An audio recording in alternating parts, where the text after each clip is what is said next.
বন্ধুরা, অবশেষে আমরা খুঁজতে খুঁজতে চলে এলাম 1223 বছরের আগে যে উপমহাদেশের অন্যতম যে বিশ্ববিদ্যালয় বলা হয় পণ্ডিত বিশ্ববিদ্যালয়, সেই বিশ্ববিদ্যালয়ের সর্বশেষ যে অস্তিত্ব বা সর্বশেষ যে যে এখানে নিদর্শন মিলছে সেটি হচ্ছে চট্টগ্রামের রাউজান উপজেলার বড় উঠান ইউনিয়নের দিয়াং পাহাড়ের একটি জায়গাতে।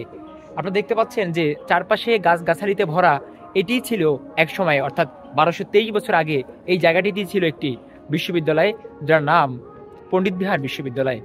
মূলত 2023 সালে যখন এখানকার শ্রমিকরা যখন তারা মাটি খুঁড়ছে, হঠাৎ করে সন্ধান মিলে এই কয়েকটি ইটের দালানের, এবং পরবর্তীতে এখানকার যারা প্রত্নতত্ত্ব বিভাগের যে সকল বিশেষজ্ঞ যারা রয়েছেন তারা যখন এখানে আসে এবং তারা এটাকে ধারণা করে যে এখানেই রয়েছে এক সময়ের যে বিখ্যাত যে বিশ্ববিদ্যালয়, সেই পণ্ডিত বিহার বিশ্ববিদ্যালয়।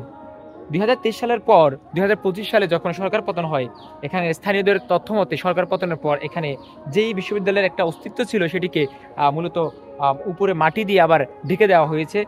জানি না এটি কেন করা হয়েছে বা কী কারণে, তবে প্রত্নতত্ত্ব বিভাগের এবং আমাদের সরজমিনে যে ভ্রমণ বা যেই দেখা, তার মতে কিন্তু বলা চলে এখানেই ছিল 1223 বছর আগের সেই পণ্ডিত বিহার বিশ্ববিদ্যালয়।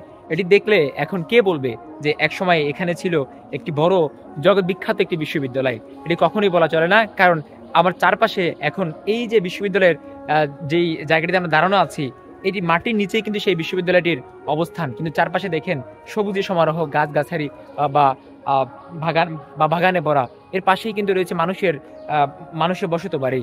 তো এভাবেই কিন্তু কালের প্রজন্মে কালের পরে কালের পরিবর্তনে বা কালের বিবর্তনে হারিয়ে যায় সেই ইতিহাস ঐতিহ্যগুলি।